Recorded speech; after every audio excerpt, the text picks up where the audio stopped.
घर कहाँ आपका? जगन्नाथपुर लम्बुआ। जगन्नाथपुर लम्बुआ। ये कैसे क्या पूरी घटना बताओगे आप? सर आज 6 महीने पहले एक लड़की का मैटर था। लड़की का? लड़की जी। और वो लड़का जो लेकर भागा हुआ था जी। तो हमारे पास का है जी। और हमारा लड़का हमारे घर का है, पड़ोसी है एकदम। जी। जी। और उसके बाद उसी जरिए हमारे लड़के को मारा गया। जी। 4 आदमी मारे गए उस समय। जी। जी।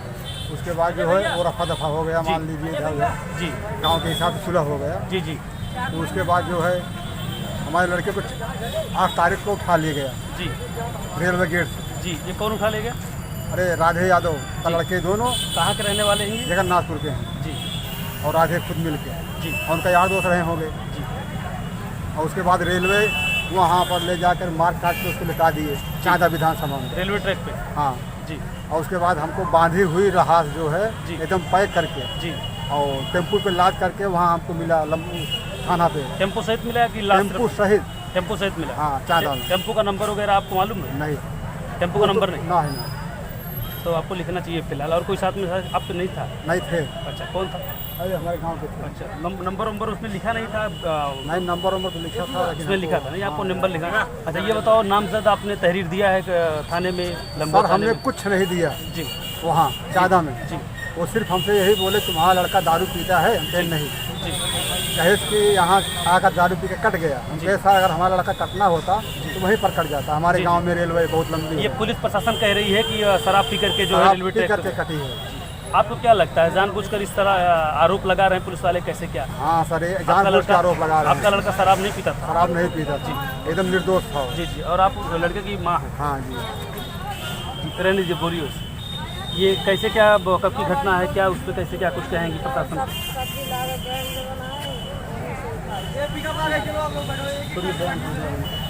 जो रोने वाला बयान है वो ठीक है, बस ठीक है। वो वहाँ जो है वो ठीक है, रोने वाला ठीक है। आप लोग जाइए। बात है कि उचित कार्रवाई होगी एसपी साहब के संज्ञान में, क्योंकि एसपी साहब भी नहीं है।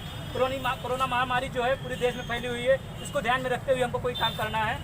ठीक है, हमारे साथ जो अन्याय हो रहा है उसके लिए समय सबको एक बार समय देती है। ठीक है, उनका समय रहा वो कर लिए, हमारा भी समय है। हम कानून को अपने हाथ में नहीं ले सकते।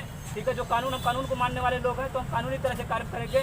आज जैसे एसडीएम साहब सदन में आकर के बताया कि आप लोगों को, हम लोगों को बताया कि जो है कार्रवाई होगी, ये डीएम साहब और एसपी साहब के संज्ञान में मामला डाला जाएगा। अगर इससे नहीं होता है तो फिर आप लोगों को एक बार बताया जाएगा, फिर आएंगे तो फिर हम लोग नहीं मानेंगे। अगर ये करते हैं तब भी, नहीं करते तब भी मानेंगे नहीं, जब तक एफआईआर दर्ज नहीं होगी और ये उचित कार्रवाई नहीं होगी तब तक जाएंगे नहीं। एक बार ये भी अब तक कह रहे थे कि हमें उचित अधिकारियों को कोई जानकारी नहीं मिली। हाँ ठीक है, इनको जानकारी नहीं मिली, अभी अब कह सकते हैं क्योंकि बैठ तो है रहे नहीं है कोई अधिकारी। हम आ रहे हैं, हम खुद आते हैं, दीवानी में अधिवक्ता हम आते रहते हैं, तो देखते कोई अधिकारी बैठ नहीं रहा तो ना करके संविधान को मानते हुए हम हमारा हक अधिकार है, हम अपने हक अधिकारों के लिए हम रोड पर उतर सकते हैं शांतिपूर्वक संवैधानिक तरीके से, तो हम उतरेंगे।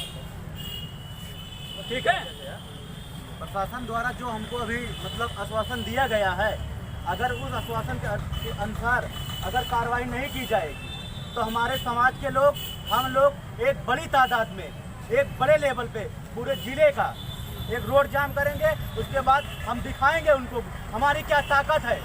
शासन प्रशासन उन मनवादी विचारधारा सब लोगों को बताएंगे और अपना कार्य हम करवाएंगे। ठीक है, और पीड़ित परिवार जो है वो कभी घबराए बिल्कुल ना, क्योंकि राष्ट्रीय अम्बेडकर सेना का हर एक अधिकारी, हर एक पदाधिकारी सब उसके साथ है। जो भी चीज़ होगी हम लोग उसके साथ रहेंगे, सहयोग में रहेंगे। ठीक है, इसको दूरी बना करके आप लोग दूरी बना करके निकलिएगा, जिनके पास जिसके